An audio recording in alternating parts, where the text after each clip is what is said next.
Chica, bienvenue sur Nectar Sun, le podcast qui parle d'estime de soi, de double culture et de relations amoureuses. Moi, c'est Myriam Zen et ma mission, c'est d'accompagner les femmes à pousser les portes des opportunités en travaillant sur l'estime de soi. Si tous ces sujets t'intéressent, je t'invite à t'abonner parce que la vie est trop courte pour s'enfermer dans la peur de s'affirmer. Salut Chica, j'espère que tu vas bien. Alors aujourd'hui, on va parler d'un sujet assez spécial, mais je crois que c'est nécessaire. J'ai hésité à le faire, mais je crois que c'est nécessaire en réalité d'en parler parce que il y a beaucoup de choses à dire, il y a beaucoup de choses à savoir. En fait, je vais t'expliquer. J'étais en train de réfléchir à mes extensions de cils, donc j'étais à moitié endormie. J'étais dans un état, en même temps j'étais consciente, mais en même temps j'étais un peu endormie. Et là passe une chanson, la chanson de Ben E. King qui s'appelle Stand By Me.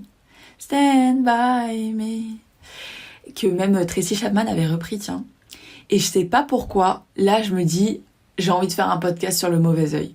Warning, je te préviens, toutes les choses que je vais dire seront à prendre avec des pincettes. Et je ne vais pas parler de mon point de vue ou d'un point de vue religieux. Je vais pas donner qu'un point de vue. Je vais te donner toutes les informations que tu dois savoir, qui pourraient te permettre d'en apprendre davantage. J'ai beaucoup interrogé mes amis mexicains parce qu'ici, tu vas le voir, mais ce qu'on appelle le mal des ojos est très répandu. En tout cas, les Mexicains y croient pas mal. J'ai autant rencontré des gens qui n'y croyaient pas comme des gens qui y croyaient. Mais ça va être intéressant de te partager tout ce que j'ai appris. Bon, au Mexique, mais ailleurs aussi. Et on va commencer tout de suite, hein ? Allez, c'est parti.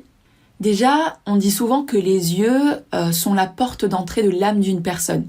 Et que les yeux changeants trahissent subtilement les menteurs, qu'un regard fixe est la définition d'une personne qui veut dominer ou d'une personne confiante, ça dépend.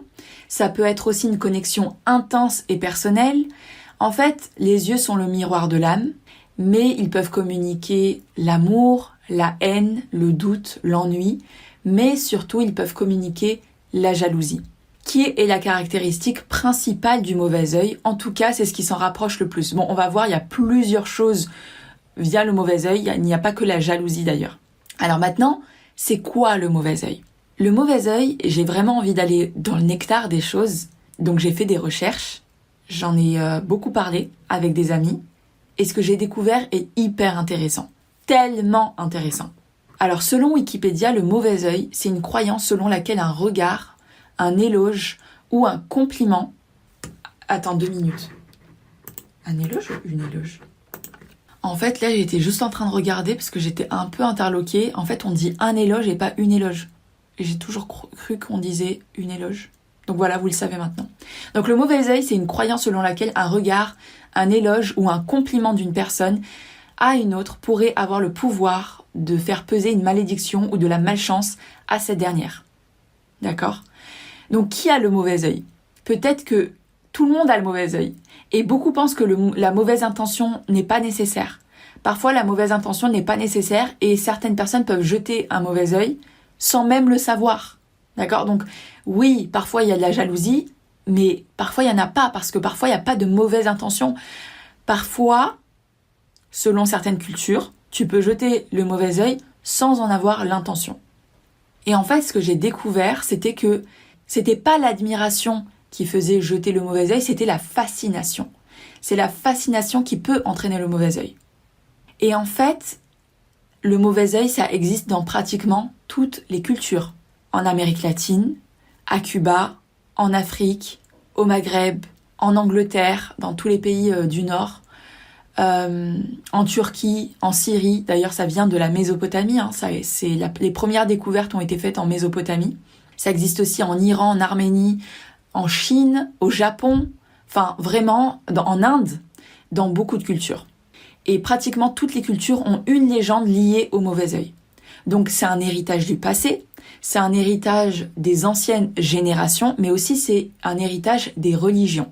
Et dans les 3 religions monothéistes, on peut remarquer des textes qui sont reliés au mauvais œil. Et ce qui était très intéressant, c'est que j'ai découvert que le philosophe grec Plutarque avait suggéré une explication scientifique, aujourd'hui réfutée, mais je pense que c'est important d'en parler. Il disait que l'œil humain avait le pouvoir de libérer des rayons d'énergie invisibles qui étaient dans certains cas assez puissants pour tuer des enfants ou des petits animaux. Et il affirmait aussi que certaines personnes possédaient une capacité encore plus forte à fasciner, citant des groupes de personnes au sud de la mer Noire, comme étant étrangement compétentes pour conférer la malédiction. Et le plus souvent, ceux que l'on dit le plus aptes à délivrer la malédiction ont les yeux bleus parce que c'est une rareté génétique dans la région méditerranéenne. Au Mexique, j'ai découvert que, en parlant avec des amis, que lorsque tu as un bébé devant toi et que tu le trouves mignon, mais que tu ne le touches pas, alors tu lui donnes le mauvais œil. Mais si tu l'aimes, tu l'apprécies, tu le trouves mignon et que tu le touches, alors là, tu ne lui portes pas le mauvais œil. Et j'ai une amie qui m'a raconté quelque chose de assez drôle, qui m'a dit qu'un jour, elle était sur le Malecón avec une amie qui avait un bébé, une poussette, un bébé, etc. Elle marchait. Et là, il y a une femme qui traverse la route et qui vient toucher le bébé pour ne pas lui porter le mauvais œil. Et ma copine me dit, mais j'étais étonnée parce que quand même, elle a traversé toute la route pour venir toucher le bébé. Ensuite, une autre amie m'a dit qu'au Mexique, les jumeaux ont un pouvoir spécial. Ils ont le pouvoir de donner le mauvais œil. Donc il y a aussi quelque chose qu'on fait au Mexique, c'est qu'on met un bracelet au bébé pour leur apporter plus de protection. De toute façon, tout à l'heure, on va parler des protections selon les différentes cultures. Donc le bracelet, c'est pour les bébés, mais c'est aussi pour les adultes. Vous savez, c'est le bracelet avec l'œil en fait. Et en fait, ce bracelet-là, il absorbe, et s'il y a trop de mauvais œil, alors l'œil à l'intérieur grandit. Et dans ce cas-là, il faut le remplacer. Et en fait, j'ai une amie mexicaine qui m'a dit qu'elle avait une amie qui a vraiment vu l'œil de son bracelet grandir. Et donc, elle a remplacé. Et ma copine, qui elle ne croit pas au mauvais œil, lui a dit « Mais comment c'est possible que l'œil sur ton bracelet grandit ?» Elle lui dit « Je te jure que l'œil y grandit. » Pour les bébés, ce que j'ai compris, c'est qu'en fait, il faut toucher le bébé pour pas garder ce désir, cette envie à l'intérieur de soi et donc lui porter le mauvais œil. Donc, il faut toucher le bébé. Et en fait, ce qui était très intéressant, j'ai fait un parallèle dans mon esprit avec l'islam, c'était que la grand-mère de mon amie, qui est très catholique, lui a dit qu'en fait le bracelet ne protège rien du tout et qu'en fait ce n'est pas bon de porter ce bracelet en pensant qu'il va te protéger du mauvais œil. Et c'est exactement la même chose en islam. En islam, il n'y a pas d'association, seul Dieu peut te protéger du mauvais œil. Et donc le fait d'avoir des bracelets, la main de Fatma, etc., on va le voir par la suite, ne sont pas du tout de bonnes choses. Et en fait, c'est... Alors maintenant, je vais te parler un peu de ce que j'ai vu dans différentes cultures, dans différentes religions. À Cuba, la croyance du mauvais œil, elle est très répandue et particulièrement répandue dans les zones rurales. Et à Cuba, en fait, les nouveau-nés reçoivent souvent un porte-bonheur qu'ils appellent azabache. Azabache ou azabache, je ne sais pas comment ça se prononce. C'est pour les protéger du mauvais œil. En islam, c'est quelque chose qu'il faut croire. Le mauvais œil est quelque chose que les croyants doivent croire. Le prophète Mohammed a notamment dit « Le mauvais œil est vérité et s'il y avait quelque chose qui dépassait la prédestination, ce serait le mauvais œil. » Donc voilà, en islam, c'est quelque chose qu'il faut croire. C'est pareil dans la tradition juive. Dans la tradition juive, il y a le fil rouge qui est utilisé pour protéger du mauvais œil, les symboles de la figue et du poisson aussi. Et il y a quelque chose qui est fait dans la tradition juive qui est très intéressante, c'est que la personne qui est attentionnée, elle dit le contraire de ce qu'elle pense afin d'éviter d'attirer le mauvais œil. Par exemple, au lieu de dire « Waouh, je te trouve super belle aujourd'hui », bah, tu vas dire « Waouh, tu es très moche aujourd'hui ». C'est un exemple très grossier, mais c'est l'idée. Les juifs pratiquants disent aussi « Kina ora », qui signifie « sans mauvais œil ». Et les adeptes de la Kabbale, qui est une tendance mystique au sein du judaïsme, attachent un fil rouge autour de leur poignet gauche pour éloigner le mauvais œil. En Grèce et en Italie, quand tu fais un compliment, surtout en Italie du Sud, parce que l'Italie du Sud est beaucoup plus traditionnelle que l'Italie du Nord. En Grèce et en Italie, quand tu fais un compliment, tu dois dire que Dieu te bénisse, pour un bébé par exemple, et tu craches par terre. Ou sinon tu fais un signe de corne. Alors le signe de corne, c'est vraiment pour détourner l'attention. Je crois que c'était ça que j'avais lu, c'est pour détourner l'attention du mauvais œil. En Iran et en Arménie, c'est encore différent. Il y a d'autres choses que l'on fait pour éloigner le mauvais œil. Donc chez les Arméniens, on se gratte rapidement le derrière en prononçant l'expression, désolé pour ma prononciation, Shar Achk, pour éviter qu'un compliment ne se transforme en malédiction. Et les Assyriens, eux, préfèrent plutôt pincer que gratter. Et ils disent juste après ça les mots Feesa Mocha Mashallah. Et en théorie, la douleur ressentie par le léger pincement devrait faire en sorte que le mauvais œil ne soit plus envieux de votre succès, puisque jusqu'à présent, vous souffrez. Vous voyez, en fait, c'est vraiment... y a vraiment la notion de souffrance, en fait. Le fait que tu aies souffert efface l'envie. En islam, pour protéger du mauvais œil, on dit « Mashallah » qui signifie ce que Dieu a voulu. C'est aussi quelque chose que l'on dit pour féliciter quelqu'un, mais c'est surtout pour protéger du mauvais œil. Maintenant, parlons des amulettes. Alors, je pense que vous connaissez absolument tous l'œil, le nazar bonkuk en Turquie. C'est un œil, un regard qui est utilisé en Turquie pour protéger du mauvais œil. Vous avez aussi la main de Fatma. Alors, le nom de Fatma, ça fait référence à Fatima Zahra, qui est la fille du prophète Mohammed, et qui remonte à des temps pré-islamiques. Mais on l'a trouvé aussi, on a trouvé des traces de la main de Fatma, des traces archéologiques dans la civilisation carthaginoise, qui étaient associées à la déesse Tanit, qui était une déesse berbère, qui croyait en son pouvoir protecteur et qui ont transmis cette croyance à leurs conquérants arabo-musulmans. Et elle est censée apporter la protection divine. Mais le musulman doit demander de l'aide et la protection à Allah seul et à lui seul. Donc en fait, le fait d'utiliser des amulettes, etc. est interdit en islam. En Corse, c'est l'œil de Sainte Lucie qui protège. Après, vous avez les amulettes oculaires. Les amulettes oculaires, ce sont ce que vous voyez donc en Turquie, en Grèce, etc.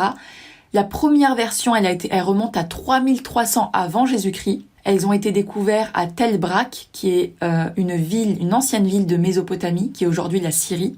Aussi, il faut savoir que dans certaines communautés bédouines, les mères ne soignent pas l'apparence de leurs enfants de crainte que leur beauté ne suscite la jalousie. Donc il y a plein de choses qui sont faites au quotidien par certaines communautés, etc. pour faire en sorte d'éloigner le mauvais œil. Alors, en réalité, pourquoi moi je te parle de tout ça ? Pourquoi est-ce que je te parle du mauvais œil, etc.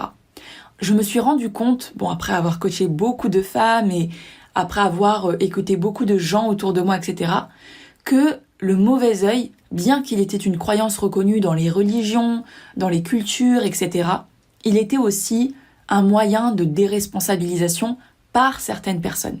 Et on le sait aujourd'hui, la déresponsabilisation, elle empêche le changement. En fait, c'est très tentant de considérer le mauvais œil comme une ancienne croyance et qui est discréditée et qui ne joue aucun rôle dans notre monde du 21e siècle. Sauf que c'est pas le cas. C'est pas le cas parce que le mauvais œil continue aujourd'hui d'être un facteur puissant qui affecte considérablement les comportements d'innombrables et de millions de personnes à travers le monde. Par exemple, aujourd'hui, je sais pas moi, imaginons qu'aujourd'hui, tu sois à vélo, tu fasses du vélo et tu tombes. Et il y a une personne qui va dire « c'est le mauvais œil » et il y a une autre personne qui va dire « c'est la vie, c'est la volonté de Dieu » ou c'est ce qui devait m'arriver. Ou d'autres personnes qui vont dire « c'est le karma ». En fait, chaque personne va expliquer selon sa perception des choses, d'accord ? Et en fait, je te parle du mauvais œil parce que dans les communautés maghrébines, africaines, méditerranéennes en fait. Vraiment, je vois ça vraiment en Méditerranée, mais aussi au Mexique. Beaucoup de gens vont dire c'est le mauvais œil. J'ai un couple d'amis qui m'expliquaient qu'en fait, ils avaient un ami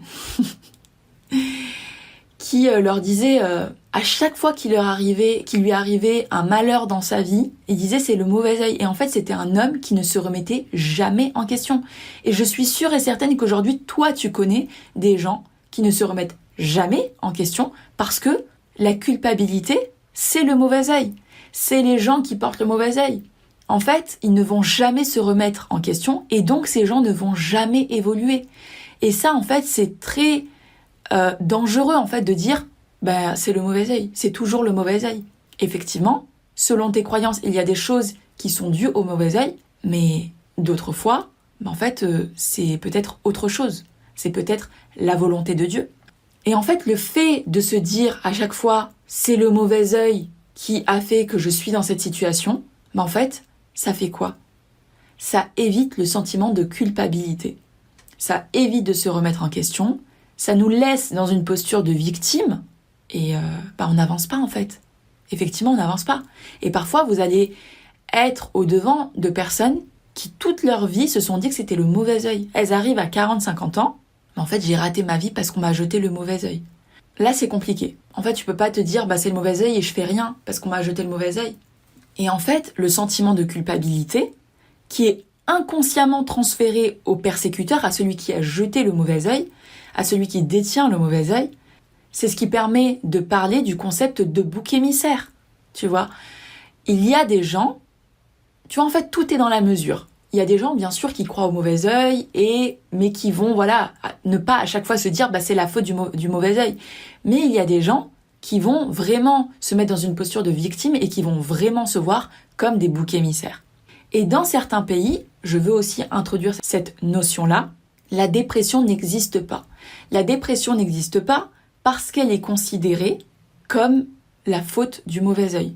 Soit du mauvais œil, soit d'autre chose, mais en tout cas, d'un mal occulte. Et en fait, dans certains pays, le mauvais œil, il est à bandeau, quoi. Et je dis pas que tout est la faute de la dépression ou que tout est la faute du mauvais œil. Non, je dis juste qu'il faut être dans la mesure des choses. Et ça, c'est important d'être dans la mesure des choses. D'accord ? En tout cas, j'ai lu des témoignages dans certains villages au Maroc, 4 personnes qui étaient considérées par les villageois comme 4 personnes qui portaient facilement le mauvais œil. Quand cette personne était interviewée, au début, elle disait « Mais non, moi je porte pas de mauvais œil, etc. » Et à la fin, en fait, elle disait « Je sais pas ce que j'ai fait au bon Dieu pour porter le mauvais œil. » En fait, cette personne, elle a fini par croire qu'elle portait le mauvais œil. Vous voyez ce que je veux dire ? Elle a fini par croire les autres villageois qui lui disaient qu'elle portait le mauvais œil.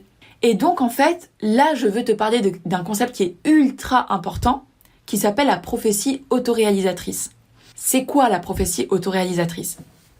En fait, c'est une croyance au sujet d'un événement futur qui amène les gens à agir d'une certaine manière, aboutissant finalement au résultat attendu. Alors, je sais que c'est compliqué à comprendre, mais je vais t'expliquer plus dans le détail en te donnant un exemple. Imaginons qu'aujourd'hui, tu es en couple avec ton mec, et tu te dis, je sens, je sais pas pourquoi, mais je sens qu'il va me quitter dans 3 mois. Oui, je sens qu'il va me quitter dans les prochaines semaines. À partir de ce moment-là, toi, tu vas commencer à changer ton comportement. Tu vas être plus froide, plus distant, tu vas pas lui donner la même attention que tu fais d'habitude. Et effectivement, quelques semaines après, quelques mois après, il décide de rompre avec toi. Ça s'appelle une prophétie autoréalisatrice. Le fait d'avoir cru à cela, ça a changé ton comportement, et le fait d'avoir changé ton comportement a amené à ce résultat. Et toi, tu t'es dit quoi ? Voilà, je le savais. Effectivement, tu le savais, mais en fait, c'est pas le fait que tu le savais qui s'est réalisé, c'est le fait que tu as changé ton comportement. Et ça, c'est hyper important. Je te donne un autre exemple, comme ça, c'est plus clair. Tu as un entretien d'embauche et tu te dis « Waouh, je sens que ça va pas bien se dérouler ». Le fait de croire que ça va pas bien se dérouler, tu vas bégayer, tu vas être stressé, tu vas pas faire en sorte que cela se passe bien. Donc, le fait de croire cela va changer ton comportement. Et en fait, à la fin, tu rates ton entretien d'embauche. Effectivement, et tu te dis, voilà, je le savais. Voilà, là, je t'ai donné des exemples qui sont de la prophétie autoréalisatrice. La deuxième étape, c'est la boucle. Ça peut être l'attitude de la personne. En fait, la prophétie, elle se réalise pourquoi ? Pas parce que tu as cru à cela, c'est parce que tu as changé ton comportement parce que tu as cru à cela. Tu vois ce que je veux dire ? Et ça, c'est subtil, mais c'est très important de le comprendre. Et donc, ça va confirmer ta croyance initiale qui va t'inciter à t'accrocher à la même notion dans des situations similaires à l'avenir. Et donc, c'est pour ça que je te dis que c'est hyper important. En fait, la prophétie autoréalisatrice, le lien que je veux faire avec le mauvais œil, c'est que plus tu vas croire qu'on t'a jeté le mauvais œil pour tout et pour rien, plus effectivement, tu vas avoir des choses qui vont être similaires. Par exemple, hier, je parlais avec un ami, donc je lui parle, c'est un Mexicain, je lui parle de ça, je lui parle du mauvais œil, de l'expérience, etc. Il me dit, moi, je crois pas au mauvais œil, moi, je crois à la loi de l'attraction, et je vais te donner un exemple. Alors là, il m'explique que un soir, il était dans son lit, et tout allait bien. Et en fait, tout allait tellement bien qu'il se dit, mais qu'est-ce qui peut m'arriver de pire là ? Qu'est-ce qui peut m'arriver de pire ? Et donc là, il s'en va, il va dans son lit, etc. Et il me dit, Myriam, je te promets, à peu près 1 heure après, je reçois un appel de ma copine qui me dit qu'elle veut rompre avec moi. En fait, il y a des gens dans cette situation qui auraient dit, bah voilà, je me suis porté le mauvais œil. Tu te dis quoi là à ce moment-là? Tu te dis, bah en fait, il s'est porté le mauvais œil. Lui, il se dit quoi? Je crois pas au mauvais œil, je crois qu'en fait, tout est énergie et donc que c'est la loi de l'attraction. Et que, effectivement, je me suis envoyé une mauvaise énergie. Mon ego m'a dépassé d'une certaine manière. Il m'a donné un autre exemple qui m'a dit, voilà, ça c'est la loi de l'attraction. Il me disait, bah voilà, un jour, j'allais en cours et en fait, je voulais pas prendre de bus. Et là, je dis, oh mon Dieu, si seulement une personne pouvait s'arrêter pour me prendre. Dans sa tête, il se dit ça dans sa tête. Et il me dit, je te promets Myriam, 2 minutes après, il y a une personne qui est arrivée, une femme, qui m'a dit, monte, je t'emmène. Et là, il a rien compris. Franchement, son cerveau a beaucoup bugué. Mais il s'est dit, mais franchement, c'est incroyable. Mais pourquoi? Parce que ce que tu crois se réalise. Tes pensées se réalisent. Plus tu vas croire que le mauvais œil te veut du mal, que les gens qui ont le mauvais œil vont te le porter, etc. Plus effectivement, mais en fait, c'est parce que tu changes ton comportement par rapport à ça. Parce que tes pensées ont un énorme pouvoir. Je vais te donner plusieurs expériences qui ont été faites par rapport à ça. Et je vais te parler de l'effet placebo. Alors, l'effet placebo, c'est quoi? Ça consiste à observer un résultat positif sur la santé suite à un traitement inactif. Ok? Et l'effet nocebo, c'est le contraire, c'est à l'opposé de cette observation, c'est lorsque le bilan de santé est négatif. Et en fait, dans les 2 cas, le résultat de santé est provoqué par le pouvoir de la croyance. Lorsque la personne croit recevoir un traitement bénéfique, elle signale des changements positifs sur sa santé. Mais lorsqu'elle pense recevoir un traitement néfaste, elle signale des effets indésirables. Maintenant, je vais te parler d'une expérience qui a été réalisée dans les années 60 avec ça. Tu vas comprendre. Des chercheurs ont choisi au hasard 2 groupes d'élèves dans une école primaire, ok? Ils ont dit aux enseignants qu'ils identifiaient le premier groupe d'élèves comme des stimulants de croissance. Des stimulants de croissance, ça voulait dire qu'ils ont un potentiel élevé de croissance intellectuelle. Et ils ont désigné le 2e groupe comme les élèves ordinaires qui devraient se développer à un rythme moyen. Ok. 8 mois plus tard, les chercheurs reviennent, ils revisitent les salles de classe et ils administrent un test de QI aux 2 groupes d'étudiants. Et là, ils font une découverte assez incroyable. Ils découvrent que les étudiants du groupe en croissance, le premier groupe, avaient des tests significativement plus élevés, même si ils étaient égaux auparavant. À ce moment-là, les chercheurs se sont dit, on va approfondir, on va essayer de comprendre pourquoi c'est comme ça. En fait, ils ont remarqué que les attentes des enseignants vis-à-vis des élèves changeaient leur comportement à leur égard, comme le fait d'accorder plus d'attention et de soutien aux enfants en croissance. Ce qui a ensuite été intériorisé par les élèves pour modifier leurs croyances et leurs actions. Ça, c'est quoi? C'est une prophétie autoréalisatrice sur la croissance intellectuelle des élèves. En fait, ce que les chercheurs n'avaient pas dit aux enseignants au début, c'est que le premier groupe qui, eux, étaient stimulants de croissance, n'était en réalité pas stimulant de croissance. C'était juste un groupe qui a été formé au hasard. Il n'avait rien de spécial à la base. C'est juste le fait que lorsqu'on leur a dit « ce groupe-là, ils sont stimulants de croissance, ils sont plus intelligents, etc. », alors on leur a apporté plus de soutien, plus d'attention, ce qui a été intériorisé par les élèves et donc ce qui a donné un QI plus élevé. Et ça, c'est juste incroyable. Ça veut dire en fait, ce que tu penses se réalise. Et la même chose a été faite, ça a été fait aux États-Unis parce qu'il n'y a qu'aux États-Unis qu'on peut faire des études scientifiques sur les races. Donc, les enseignants, souvent, on s'est rendu compte qu'ils s'attendaient souvent à ce que les élèves noirs ou latinos obtiennent de moins bons résultats que les élèves blancs ou asiatiques. Ce qui se traduisait par une prophétie autoréalisatrice sur la réussite des élèves en classe et au-delà. Il y a une autre étude, cette fois-ci, qui a été faite dans le cadre de la santé. Et en fait, ça a été fait sur l'évaluation de la chirurgie dans les cas de douleurs débilitantes sévères au genou. Donc c'est le docteur Bruce Moseley qui a fait cette étude-là. En fait, il savait que la chirurgie au genou aidait les patients. Et il s'est dit, Tout bon chirurgien sait qu'il n'y a pas d'effet placebo en chirurgie. Mais il s'est dit, tiens, je vais quand même essayer juste pour voir. Tu vois, il s'est dit, allez, on va essayer, on va voir. Donc, il a pris des patients qui avaient tous la même chose, de l'arthrite, je crois, de l'arthrose au genou, et il les a divisés en 3 groupes. Dans le premier groupe, Moseley avait cureté les cartilages du genou endommagés de ses patients.